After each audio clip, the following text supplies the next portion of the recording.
Ooh, live. And I just suddenly realised I'm just checking. I've actually got my mic sorted. I think I'm okay. Yes, I have mic. You're going to have to let me know if you can hear me. And also, if you're watching this on my personal personal Facebook, sorry, you're going to wonder what the hell this is all about. Seeing as I haven't done this for such a long time, and one or two people may be a little bit confused about what it's all about. So, yeah, bear with us. All good. All right. Yes. If you are a subscriber to the channel, you're probably wondering what the hell he's doing a stream. What a strange thing. But no, jump in with the chat. Let us know you're watching. Let us know where you're watching from. And yeah, we'll get started with a little bit of an incidental episode. Something which I haven't done for a while. The Englishman's back, says Solicitor of Smeg. Hello there, sir. I am. And it's a pleasure to be back. Just for a little while. Just for a spell. I shall explain more. Danbury, whoa, what's this? Yes, I know. I shall explain more shortly.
Hello there, everyone. Welcome along to Talking Con, a cup of tea with an Englishman in San Diego. No cup of tea.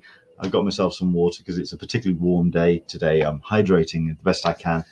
And frankly, I didn't know what I was going to do in terms of a cup of tea because this is it's off the cuff, as it were. That this is very much going to be a kind of State of the Union, giving you a bit of an update. I mean, we've got one or two people who are just saying, he's alive.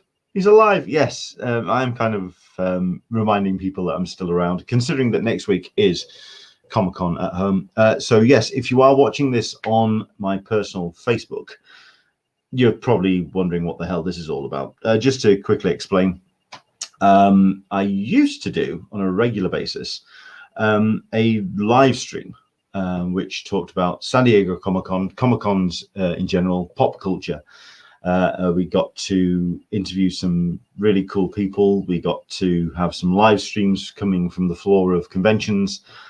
And then COVID hit, and the global pandemic put paid to pretty much all of the conventions. And for a year and a half, there was nothing. Admittedly, there was a lot of time for a lot of artists to kind of come and talk to me, which meant the last year of the streams, we had some incredible guests come on. You saw some of them in the opening video that I did there. And yes, it was exciting to have the likes of Bill Sienkiewicz and Donny Cates and James Tynion IV and Martin Simmons virtually, and Scotty Young, and all of some heroes of mine coming on for the last stretch, and I really enjoyed doing them. However, then in November I got myself a job working in a warehouse. I will leave the name of the brand very much on out there because there's some stuff I want to talk about in a minute. But it meant that the rotas that I were given, and they're very antisocial, and they are still the rotas I'm doing at the moment, which are alternating weeks, 6 o'clock in the morning through till 2 in the afternoon, and then 2 in the afternoon through till 10 in the evening. alternating weeks. This week it's late shifts. It's my day off today, so tomorrow morning, bit of a lie-in and then back into it. When that job kicked in, I couldn't nail down a specific date or day of the week for me to do Talkin Con, which meant I couldn't actually arrange anything in terms of guests. I would always be the person that will arrange my schedule around the guests and not the other way around. It's just bad form in my mind, which meant I didn't want to arrange things with guests and put out pre-recorded interviews. Because this is all about you guys. It's all about everyone who's watching. Thank you very much indeed to everybody who's joining us. Dan Berry, where's the rest of you? Looking slim, looking slimmer. It's getting there. The double chins are starting to go away. The man boobs appear to have vanished, and but there's just a little bit of pudge around the end, but in the middle. But I'm getting there. But that's all down to the cycling and exercise. Who knew? Physical exertion. I missed that memo. So yeah, a bit of a strange one. But thank you very much indeed, Daniel Betts. Leonard, you look half the man you were, in a good way. Thank you very much indeed for your kind words on the chat. By all means, any questions, do dive in, especially with stuff that we're going to talk about in a bit. That is the reason why it put paid to the live stream. But the reason why I wanted to come on to talk to you today is, number one, to talk about Comic-Con at Home 2021, the virtual event for San Diego Comic-Con, which is taking place next week. We're going to go through some of the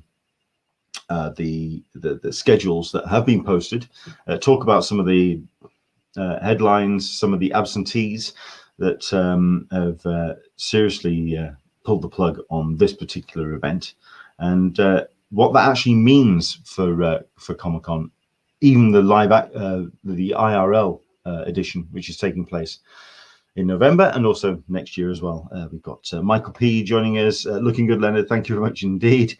Clydine Nees joining us. Hello there, Clydine. Always a pleasure to have you joining us, as always. Hopefully things are going well with your end, with the organising of Comic-Con at Home and for the Artists Alley and what you've got planned for next week. So, Clydine, thank you very much indeed for joining us. So, the reason why I wanted to come on as well is a possibility of a return, not only to the live stream, but also for convention coverage. If anyone has been visiting the conventioncollective.com, you will have noticed that the website is very much more now geared towards comic reviews, one or two highlighted posts, stuff that our contributors have been wanting to get out there, reviews of television and comic shows, and it's been great to see them put those forward. I haven't been able to do the coverage that I would usually like to do, and we haven't covered Comic-Con at Home as much as I would prefer. I don't know if it's going to be something that's going to jeopardize my press coverage next year, but fingers crossed that isn't the case. I think something that has been put up on the chat as well, I mean, is the fact that we haven't heard anything. Oh, hang on, sorry, wrong one. Solicitors may. Is the fact that we haven't heard anything about the November IRL Con something to worry about? Personally, no, because I think what they're doing is concentrating on next week's event. But I think the fact that we haven't heard too much chatter online about next week's event speaks volumes. It's a shame, but I think the more that sites like myself and social media like myself shares as much as we possibly can, and I have been doing my best to share about panels. We're going to do, like I say, we're going to go through the schedule has been announced. I mean, Clydine Nee is saying best place to for cover on the official Facebook page, official Twitter, and official Instagram. Twitter is, of course, comic_con. Facebook, if you search for San Diego Comic Con or Comic Con International, You'll find information there, and also the Instagram as well.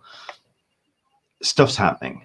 It is going to be an event which is it will barrel on, and there are some impressive panels which are taking place.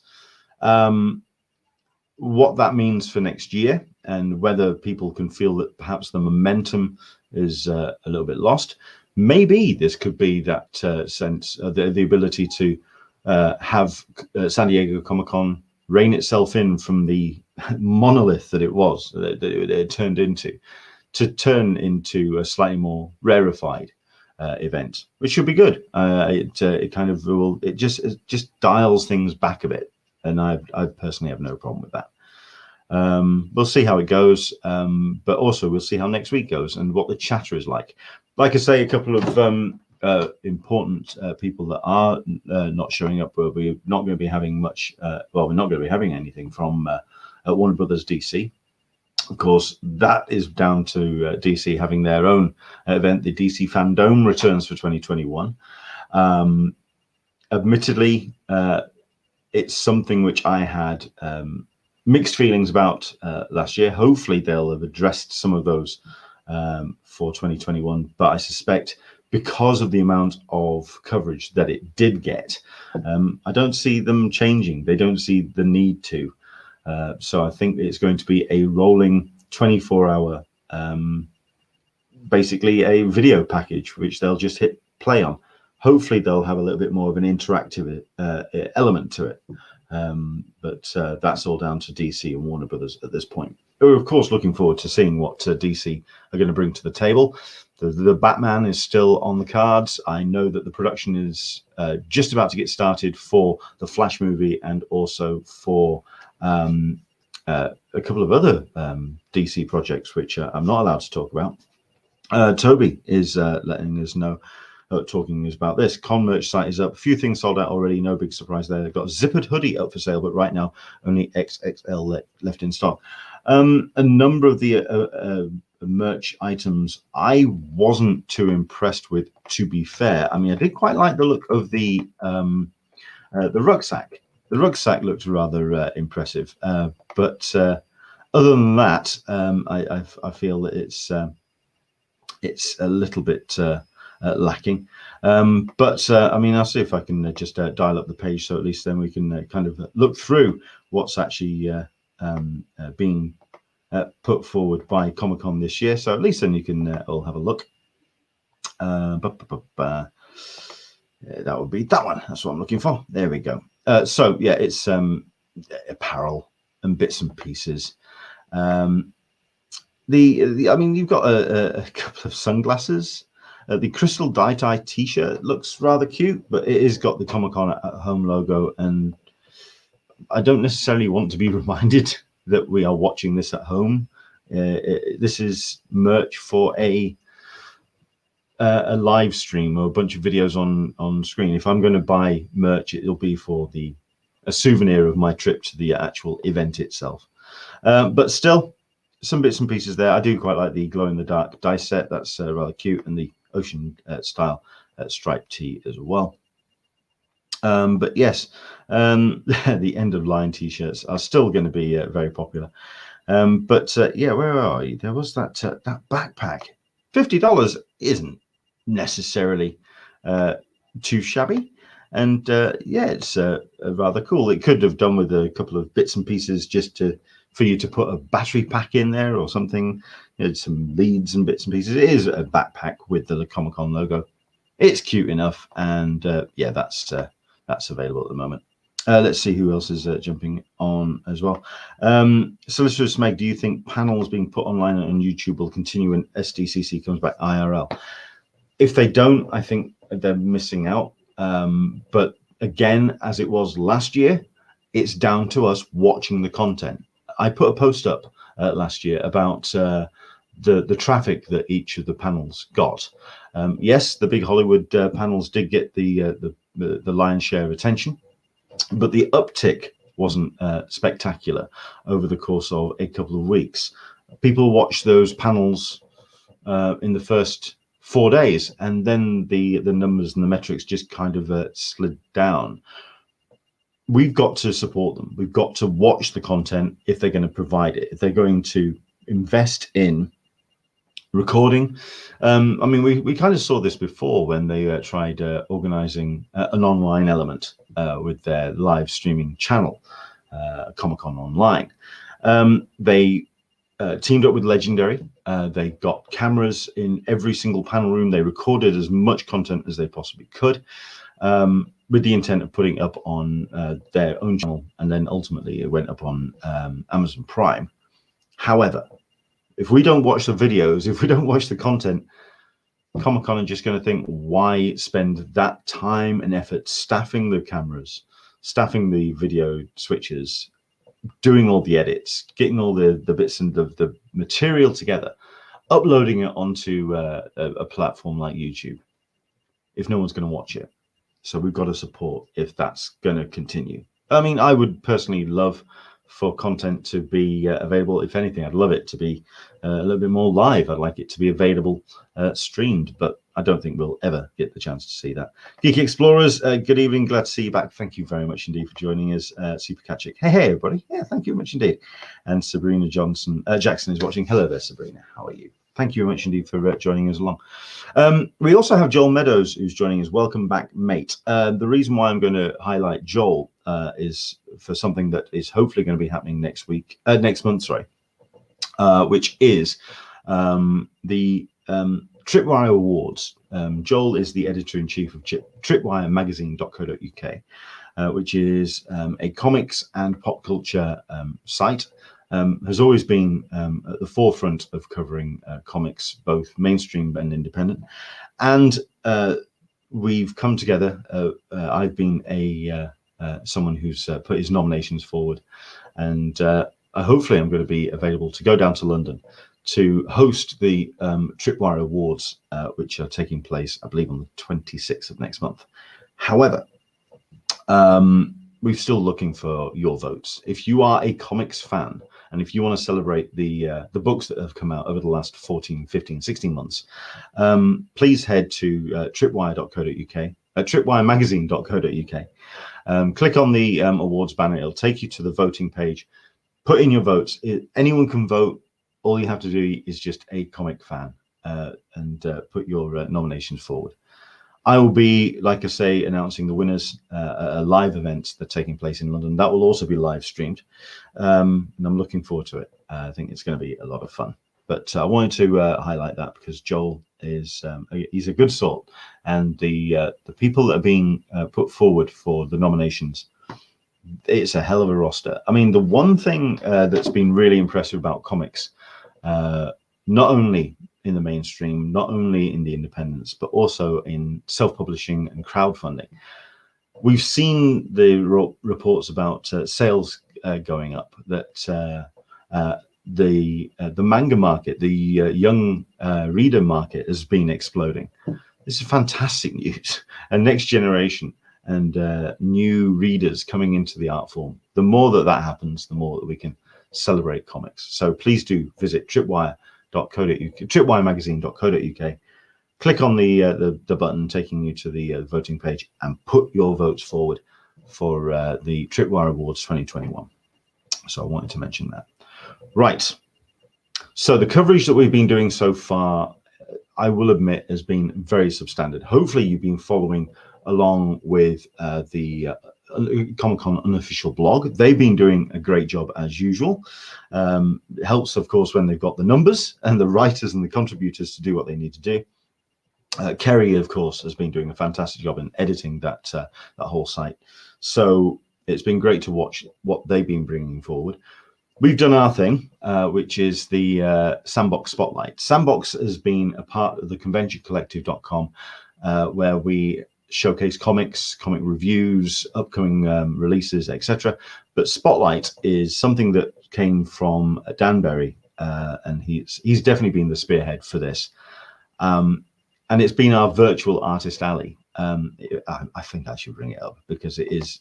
I'm very impressed with it. It's something that I'm really proud of, and I think what Dan has done with it has just been absolutely incredible. Here we go. Let's bring this up on there on the screen so you can see it. I wonder if COVID could be playing a part in younger kids reading more comics since they can't go out nearly as much. It's very possible. It's very likely. But hopefully it's also a case of I think the adults have been voraciously looking for new content as well. So don't just dissuade the adults and what they've been bringing to the market. So the Sandbox, it is a virtual artist alley and is just an embarrassment of riches of some incredible talent.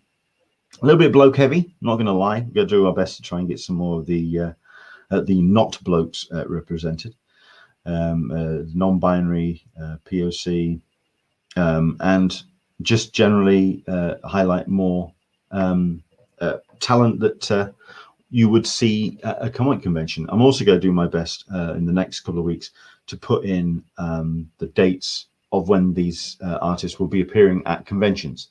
So if we can put them either on this page or on some way of actually highlighting where you can see these talents. It's the reason why with the Sandbox Spotlight, I've asked the artists if they can send in a picture of themselves so you can recognize them when you go and see them at a convention. I mean, admittedly, people like Jonathan Stevenson has kind of rocked the boat, but we'll let it slide. Do check this out. It's theconventioncollective.com/sandbox-spotlight. And like I say, I'm really proud of what Dan has done with it. What a good idea the spotlight was. I wonder who came up with it. That was you, Dan. Of course it was you. So there you go. Is there an IMDb of comic artists? There was. There was a way of finding out what an artist had done and the covers that they'd done, but it's very out of date, and the site that I know of is incredibly slow. It's just a swine to keep maintained. So at the moment, no, there isn't anything like that. A reference point. It's really difficult to maintain. But there we go. Back to the merch. They need a picture of what inside looks like for that backpack. Yes. Otherwise, it's just looking like a plain black backpack. I mean, at least with the jacket that they brought out for the 50th, it had pockets, it had stuff and things you could put pens in, and it was a little bit more involved. But hopefully this is. But you can't really tell from the what the actual the backpack looks like. It just looks a little sparse. Handy at actual Comic Con. Well, that's nice, but you know, we'd like to know a little bit more about it if you don't mind. But there we go. Never mind. Right. So I teased a little bit there about a possible return. Now, I can't say too much because it all hinges on a decision taking place tomorrow. I have been applying for jobs within the warehouse, which I work at. One of the jobs I have been accepted for, and it is a training one. So it will slightly change my responsibilities in the warehouse, certainly for inducting new people coming in through the door, being a face, setting the tone for new employees. However, I also applied for another job, which is more of middle management. It could be a big opportunity. It's a little bit more money, which I would then actually fold back into the website, to be honest.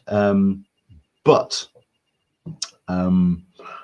the rota that would come up with that particular job would be 6 o'clock through till 2 in the afternoon, Monday till Friday, which would free me up for my DJing and free me up for conventions and for doing something on a Sunday evening and bringing back a cup of tea.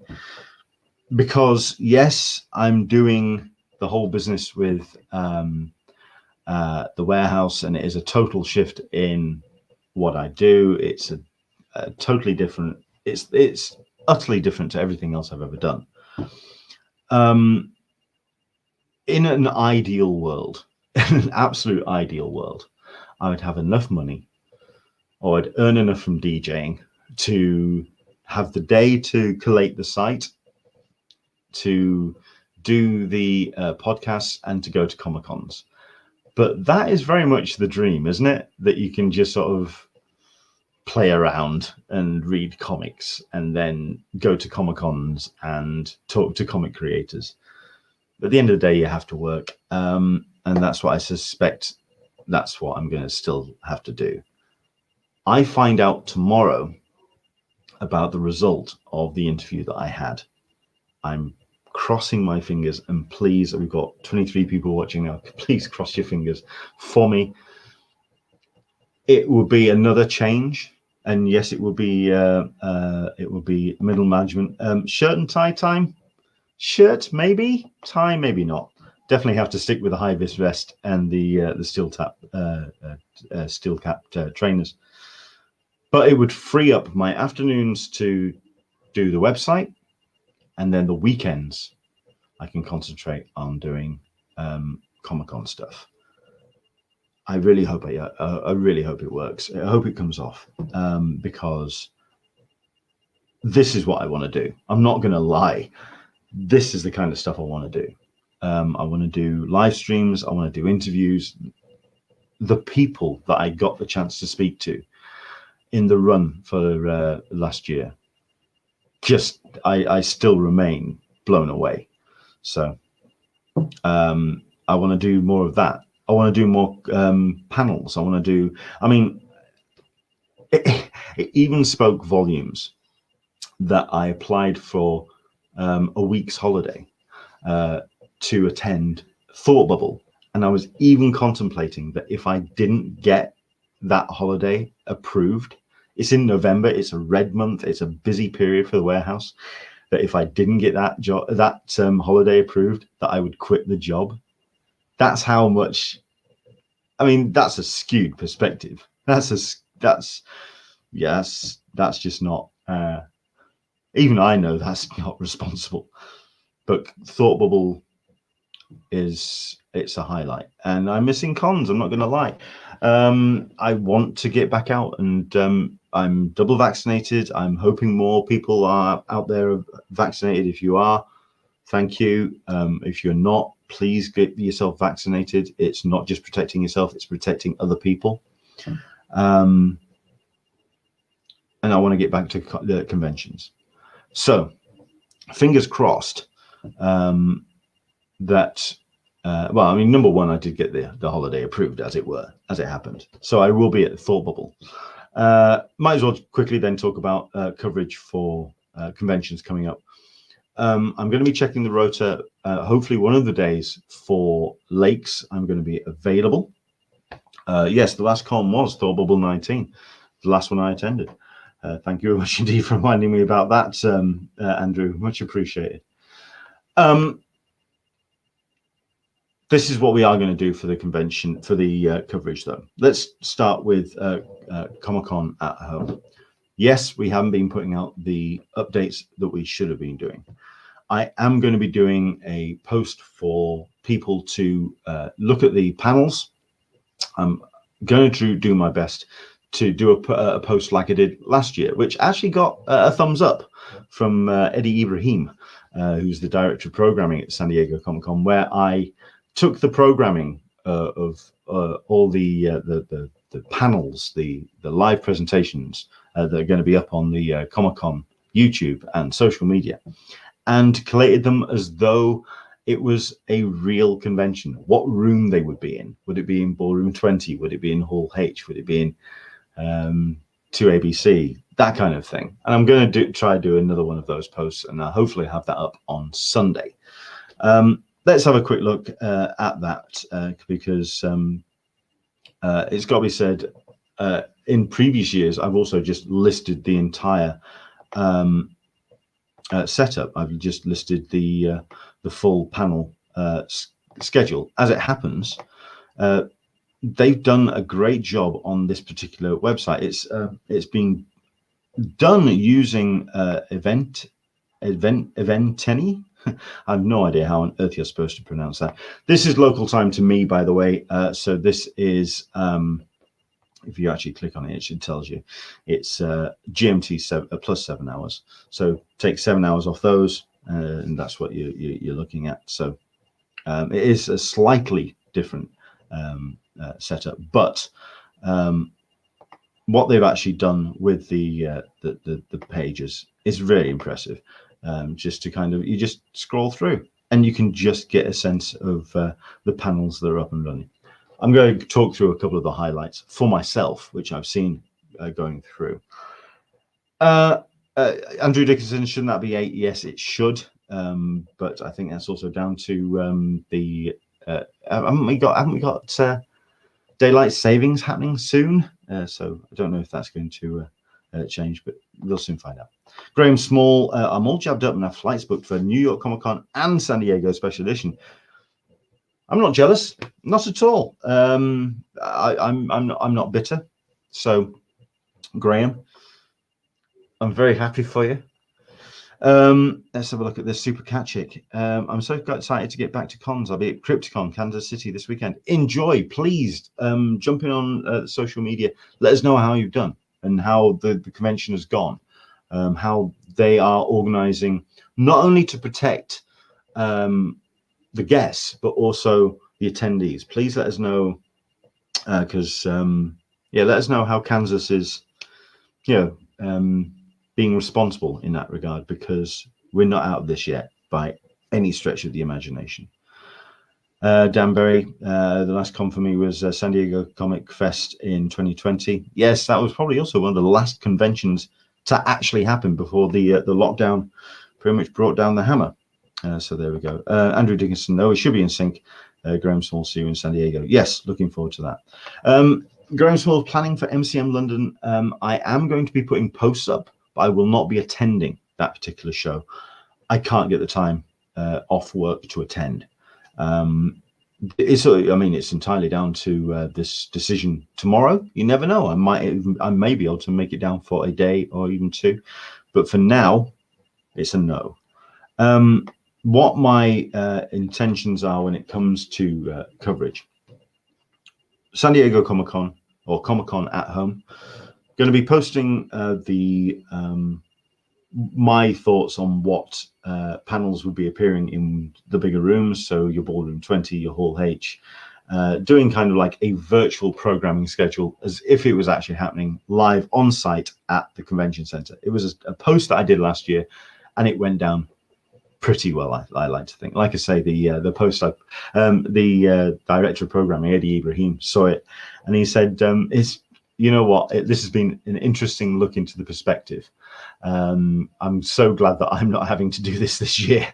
To plan, I can imagine that whole the planning out of what goes where at San Diego Comic Con is it's a nightmare. It's 3D chess. So I fully appreciate what Eddie and the team do. I did what I could. And then I also then looked at the numbers of what the views were actually like. What were the most viewed of the videos. And they, like I say, the site those posts went down particularly well. And yes, the plan is we're going to do that later on, certainly before next week. Right. So like I say, the site itself for the programming at San Diego Comic Con. Let me just expand that so we can see it. Programming-schedule. There you go. There are a couple of panels that are instantly jumping out at me. Now we have ourselves. We'll do the Wednesday, the Thursday programming first. It says here Wednesday, but obviously it dials a little bit further back. Obviously, if you take away 7 hours out of these, or 8 hours out of these, you'll get the sense that, so these are the Wednesday panels, learning and teaching and learning with panels.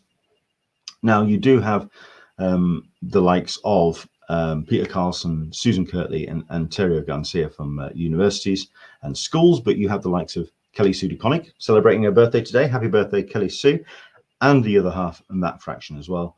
So you've got a professional perspective on how comics can bridge the gap with the younger audience. So that's very, very cool indeed. I like the look of that. Other ones that are kind of jumping out at me. We do have a whole bunch of Star Trek universe or Star Trek panels, reeling in a number of the major people. But we also have the likes of this Amazon panel. Amazon are one of the providers, streaming services, companies that are attending this year. And you have some pretty big shows coming up on the Amazon platform. The Wheel of Time, and you also have I Know What You Did Last Summer. And you also have Leverage Redemption, which I believe is already airing in the US. They're going to be talking about what's coming up, and that's going to be on the Thursday.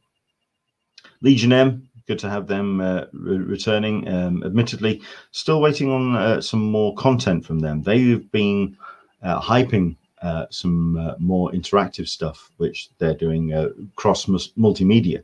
But they seem to be so far a little bit looking on their laurels. So the likes of Colossal, which is 4 years ago now. Mandy was 3 years ago.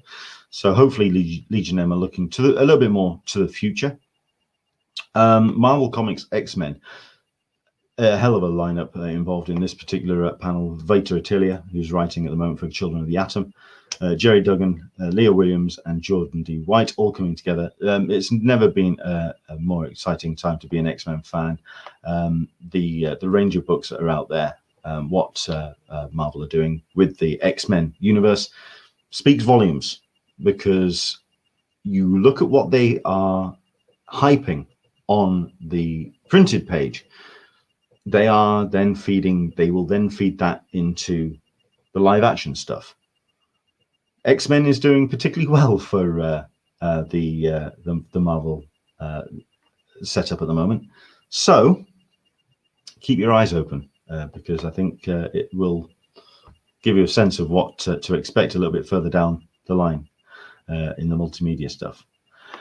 Good to have the Entertainment Weekly Brave Warriors back, but a couple of faces that you will recognize. Alan Tudyk, who's obviously the star of Resident Alien, Jamie Hector from Bosch, Clayton Cardenas, really only known from Mayans MC, Nyambi Nyambi from The Good Fight. Could do with a couple more faces on there, but again, this may be just the absence grows the heart fonder when it comes to Comic-Con. Maybe a couple of people are just seeing how this show is with the momentum of what Comic-Con is and what it could be. Let's have a look at some of the stuff as well, which has caught my attention. Star Wars High Republic, it's an incredibly popular run of books which are being published by Marvel, but also a number of books and other multimedia events. Charles Schul, Kevin Scott, Claudia Gray. We had Kevin Scott on the run of Talking Con, talking about High Republic. And it was just about being announced when we spoke to him. No one knew just how big this universe was going to be. And it is absolutely massive. Hosted by Christina Ariel. She knows what she's doing as a panel host. That's going to be a very impressive panel indeed. 35 Years of Dark Horse, Karen Berger, Cullen Bunn, Christopher Golden, Faith Heron Hicks, and Roye Ukepe, talking about the legacy of what Dark Horse have done over the 35 years. And it is an impressive lineup of books. But they, again, are another publisher that's looking to the future. So very much a case of that. Let's have a look at this. My fave comics line, because it lists me. Let's see what. I'll have a look at the comments very shortly indeed. Right. There was one regarding women in. Yes, entertainment as female. Conversation with Hollywood executives. You have Tiffany Smith, who is the actress starring in Master of the Universe Revelation, but she's also been seen on numerous live streams. You know her. She can hold her own when it comes to a panel.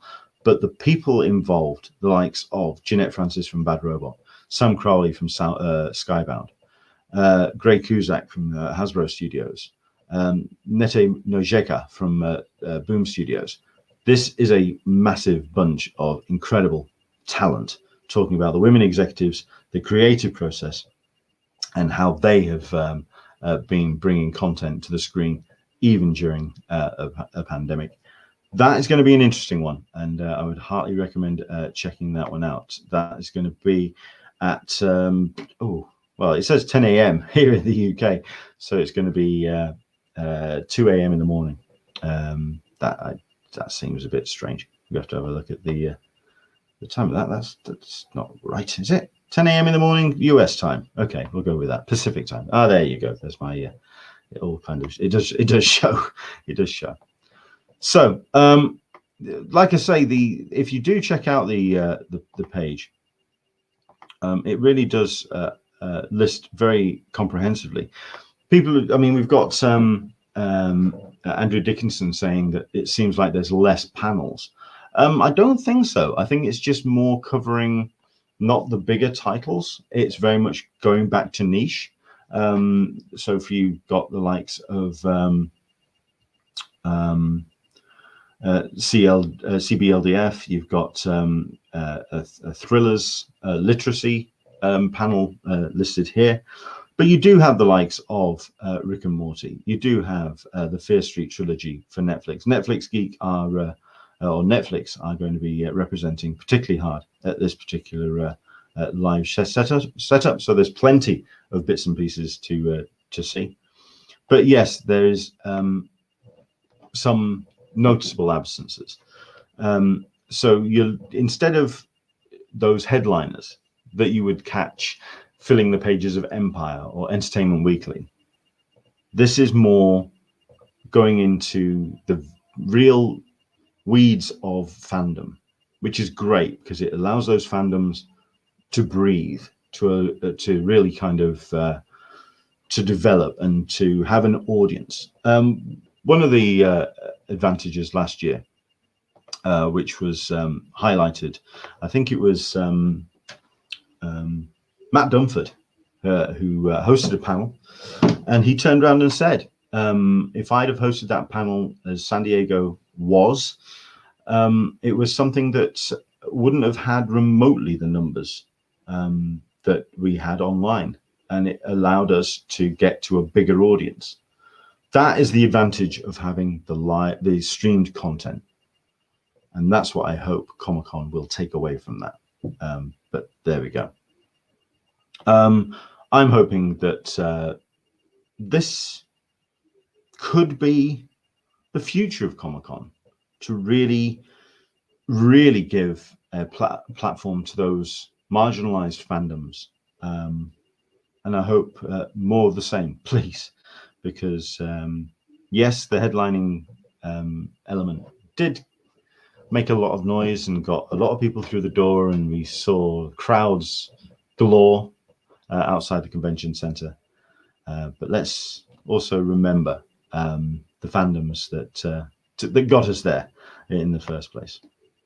Other highlights: Truth, Justice, and a Better DC Universe, new future for a Man of Steel. Editor-in-Chief Mary Javins is going to be joined by Tom Taylor, who's doing an amazing job on Superman, Son of Kal-El. Philip Kennedy Johnson and Grant Morrison, of course. That's going to be taking place on the July 24th, which is the Saturday, 11 a.m. Do check that out. I think that's going to be an impressive one, because we've been having these conversations about Superman and how difficult it is to write him, and difficult to make him relevant for a new for 2021. It's difficult to find a hero nowadays when we just seem to love knocking them down, and we're looking more inwardly. Who knows? We'll see how those particular elements work. Fear the Walking Dead. Well, it wouldn't be Comic-Con without a Fear the Walking Dead. I'm stunned that we haven't had any virtual badges yet. Oh, look, Chris Hardwick's back. Whee! What else have we got? There's a couple that have jumped out at me. Like I say, I'm getting kind of like down to the the bottom of this particular page and moving into the Sunday. But I think it's safe to say a lot of the big headliners that we have expected in previous years, like I say, DC, Marvel seems to are an absentee. The Paramounts, the Universals, they are deciding to skip and decided to not represent. It's a lot of television that are wanting to try and get people's interest in the small screen content. No Disney Plus. It seems to be that Netflix are the big headliners, which I seem to remember when Netflix first got themselves a booth and represented at San Diego Comic-Con. That was a big thing to have this streaming service present. Graham Small, I don't think it's as strong a lineup for mainstream fans, and I agree. But I mean, like I say, there's stuff still to enjoy. So for the likes of Beyond Love and Rockets, other works by Gilbert and Jaime Hernandez, well-known and well-respected comics and illustrators, they're going to be coming together to talk about their projects. Always fun to have the Hernandez brothers come together. But like I say, Netflix, you've got Tom Ellis talking to executive producers of Lucifer, Joe Henderson and Ildi Morovic, to talk about the 6th and final season of Lucifer. Netflix, when they first appeared on the floor, it was a big thing for a streaming service to come forward, and now they're representing in a big style. Wouldn't be Sunday without Doctor Who. You've got yourself Chris Chibnall, the showrunner. You've got Jodie Whittaker, Mandip Gill, John Bishop, which for a Brit, we've got Graham Small, we've got Andrew watching. For a Brit to see as a featured guest at San Diego Comic-Con, John Bishop, just allow us a moment of pause as Brits, because that's just the strangest thing. You don't know him as we do. He's a stand-up comic for us, and the fact that he's appearing on Doctor Who is weird enough, but to then have to be featured at San Diego Comic-Con, it would be the kind of thing that they would be flying you out for. It's so strange, so strange. That's a show that I've really been excited about, which is the Mysterious Benedict Society. If you've caught this on Disney Plus, it is one of the few Disney Plus represented shows. Tony Hale, Kristen Schaal, Ryan Hurst, Guy Sanduku, and all the creators behind it. If you haven't checked this show out yet, do, because it is a lot of fun. And if it wasn't dominated by the likes of Loki, Falcon Winter Soldier, and WandaVision, and all the Star Wars Bad Batch stuff, this would have a little bit more of a following. This would have been the Ted Lasso of Comic-Con. It would be that show that people would discover. And if you do get the chance to check it out, if you are a subscriber to Disney Plus, do check out the Mysterious Benedict Society. The panel is at 11 a.m. on Sunday. Do check it out. Do check that out. Like I say, there's stuff that I wish we did have a live San Diego Comic-Con. I would love to have attended a Dune panel. I would love to have attended the Doctor Who panel. I would have loved to have attended. So I'd love to have seen some stuff represented, which, yeah. I mean, I'm wondering why they appear to have left San Diego Comic-Con alone this hard. Graham Small, I'm hoping all the studios are keeping their powder dry for New York Comic-Con. You're absolutely right. And also, Solicitor of Smeg. To be fair, a lot of mainstream companies are doing their own virtual cons. They are. Mondo, you've got Image that will be doing theirs. Funko Con's on its way, or is that happening now? That's something that's been a bit confusing. They just keep releasing figures, but then again, they release figures every day, it seems. And frankly, for Funko, I think the Funko Con element of it is getting lost, purely because they just keep pumping out new product. So I think it's a brand which is diluting itself, which I think they need to have a look at. It doesn't help that possibly their social media isn't as good as it has been or had been, but that's down to that's down to getting rid of a lot of their social media people. So what can you do? So yeah, wrapping up with the likes of like the annual Jack Kirby tribute panel. You do have this, which I think is going to be a pretty big one. Admittedly, it's all the number of the people in the background, but it's the OneRing.net previewing all the comings from Middle-earth, from the new TV series, the J.R. Tolkien books, New Line Cinema anime film. So it's very much more the fans and a fan site talking about it, but they are very much boots on the ground. They know their stuff. So if anyone's going to have some updates when it comes to Amazon Prime's Lord of the Rings series, it's going to be this bunch. That's going to be at 12 p.m. Midday on the Sunday, on July 25th. So Dexter, are we still interested and excited about Dexter? I'm not entirely sure.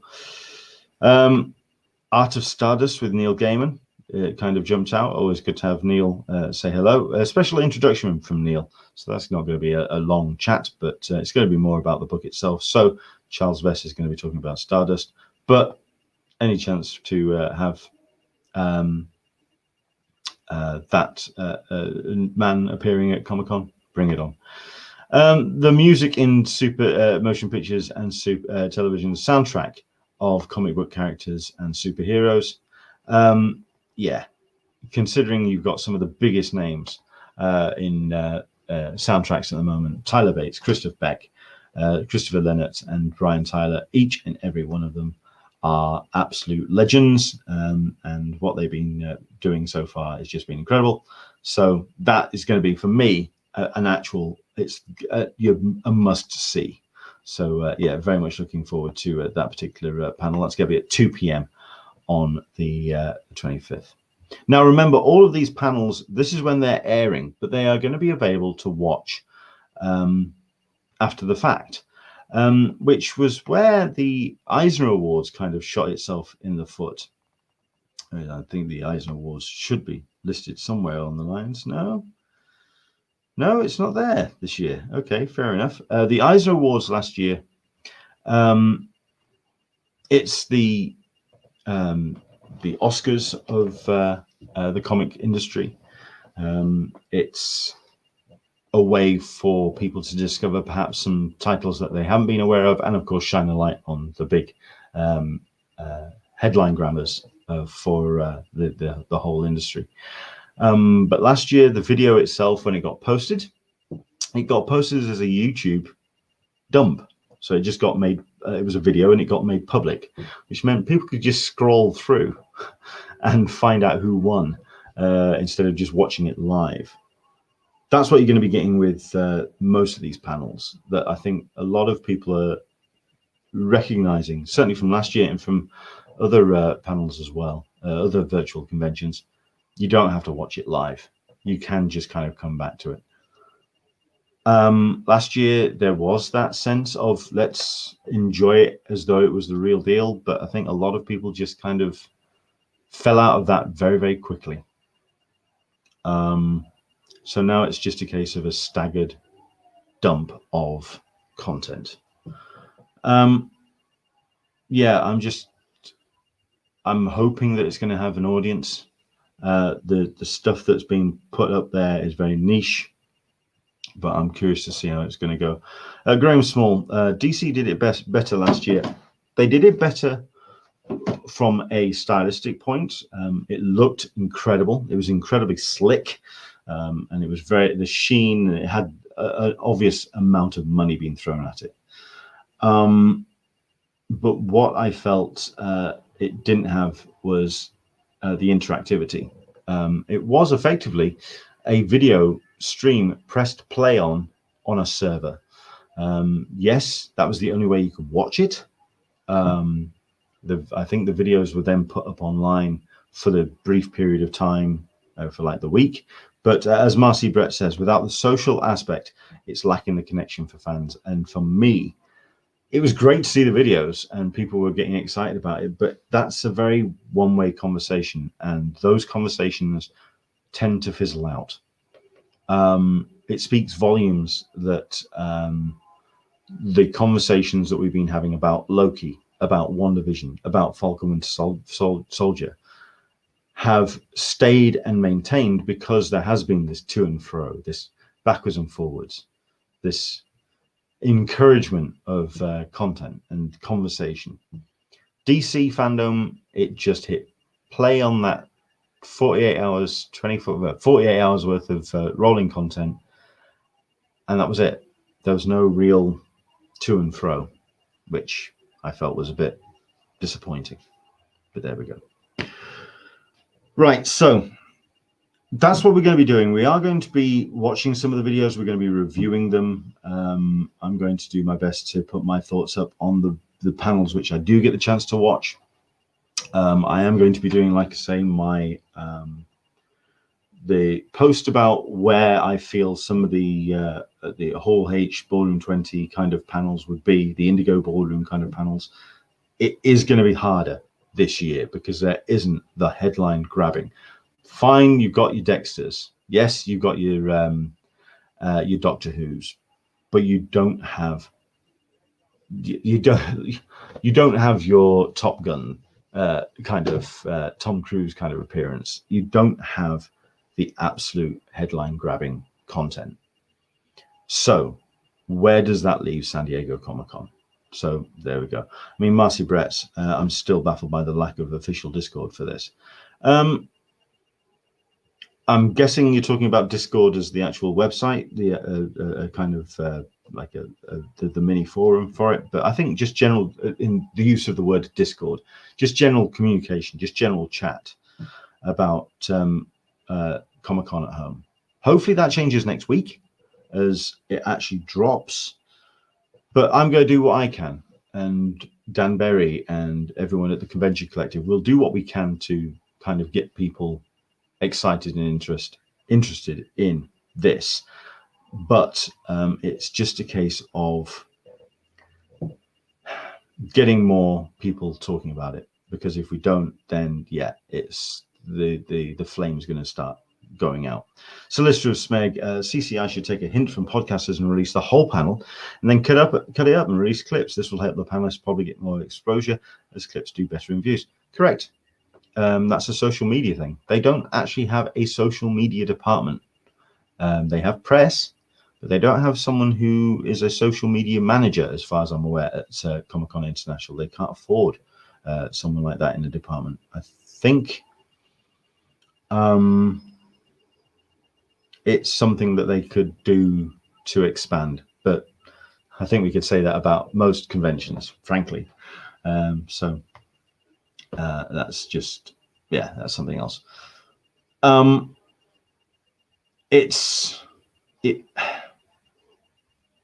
trying to be honest here. It's slightly underwhelming, but that's purely because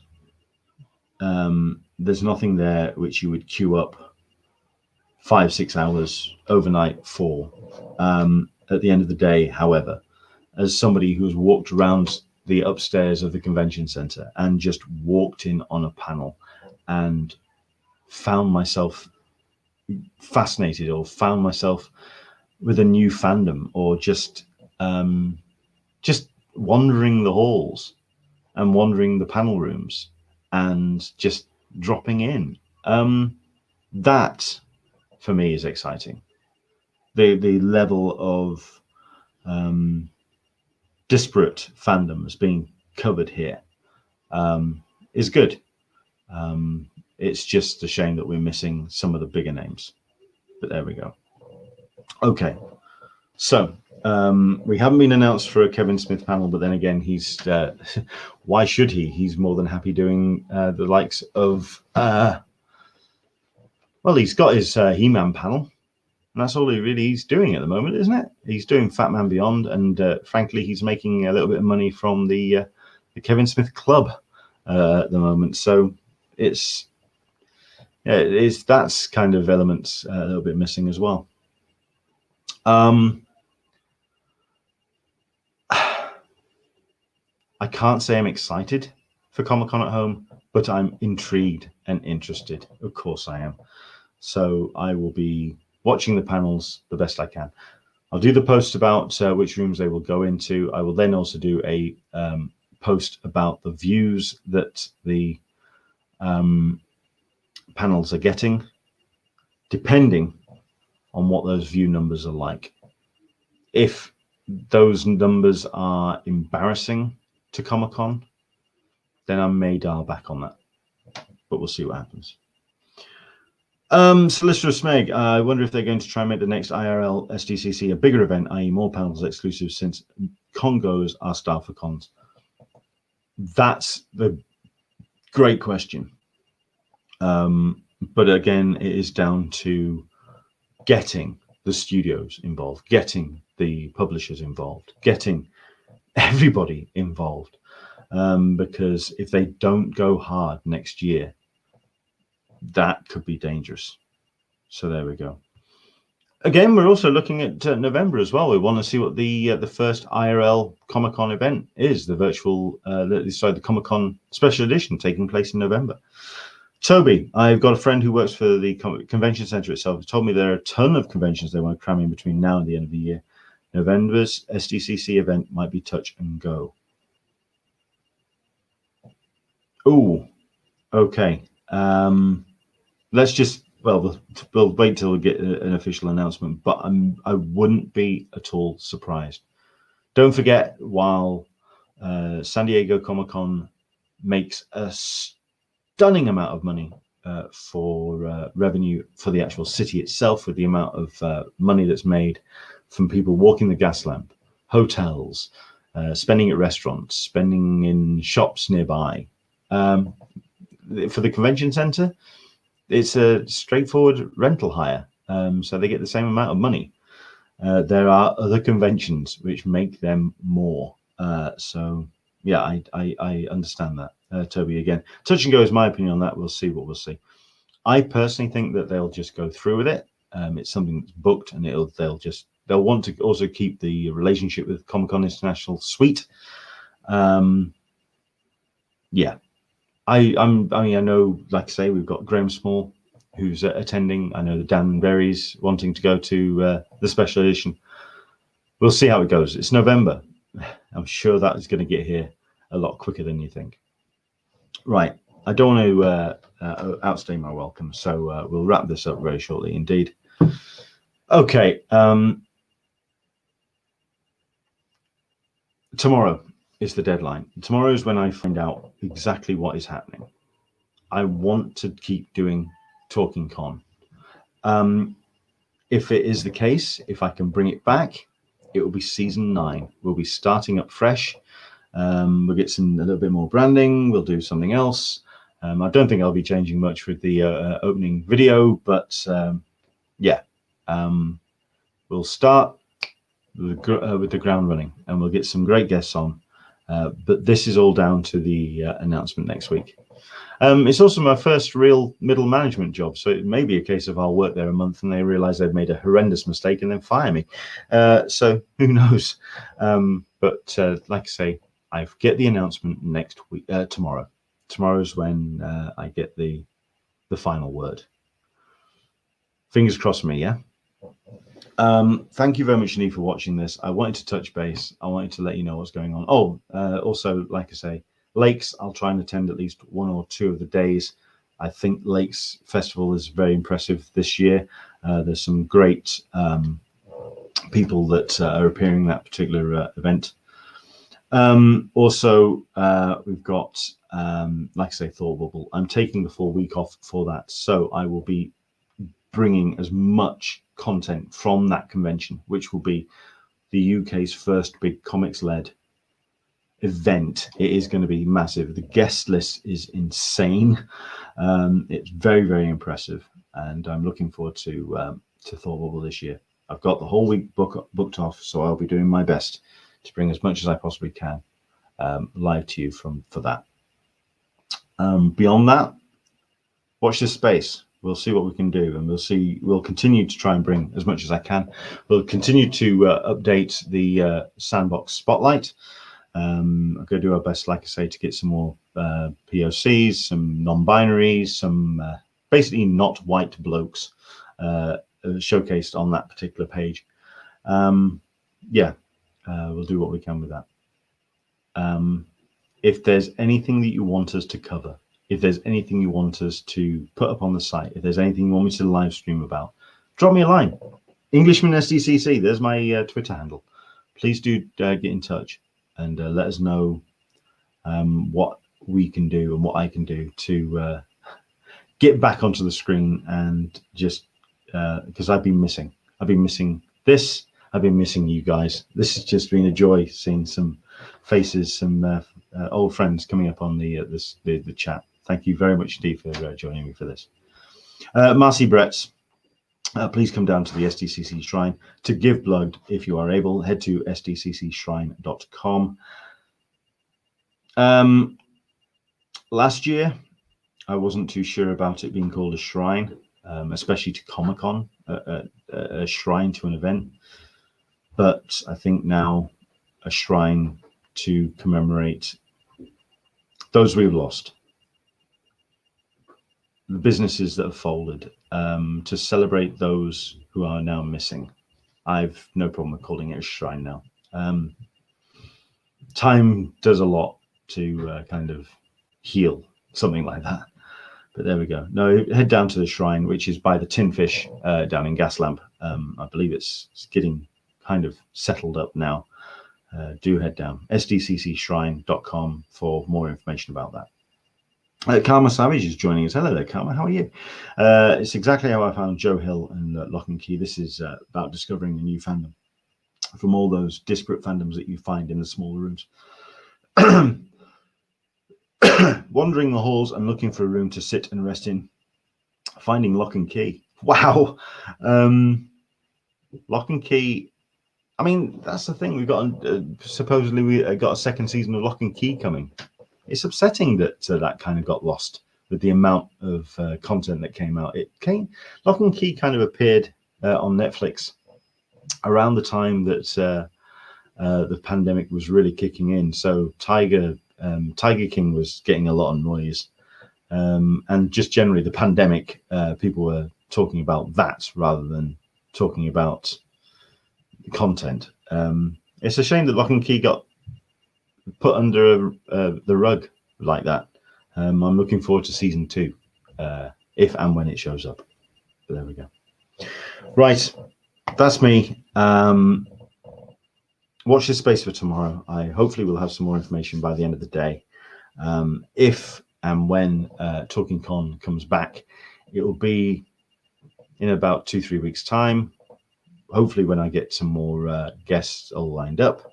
In the meantime, do keep checking out Word Balloon on YouTube. Do keep checking out Cartoonist Febe.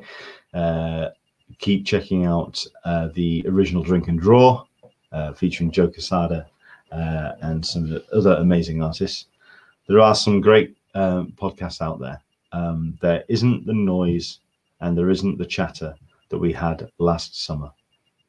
And I'm hoping that that's not a case of fandom coming to a little bit of a calm rest. Because I like fandom. I like the passion that it generates. So let's see more of that, please. Okay. Thank you very much indeed for joining us. Watch this space. We'll do our best to get some more bits and pieces up and running, certainly as we get closer. Next week, Comic-Con at home. watch as much as you can of it. Support it, rewatch it, reshare. If you find yourself a panel that you've enjoyed, share it on YouTube, share it on Twitter, share it on Facebook. Spread the word, because the more we get to watch of this, the more we get to see more streamed content next year at Comic-Con 2022. I will hopefully be there. Hopefully I'll see you there too. Till then, stay safe, look after yourself and each other. Try and get vaccinated if you haven't got yourself your jabs yet, if wherever you are in that particular process. And yeah, hopefully we'll catch you down the line. I'm not going anywhere just yet, and hopefully we'll be around a little bit longer. For myself, Leonard, you can find me, of course, on social media, Englishman SDCC. Leave a comment if you're watching this after the fact, and let us know what you want me to do cover on An Englishman in San Diego, and also on theconventioncollective.com. Till the next time, whenever that may be, we'll see you soon. Bye-bye.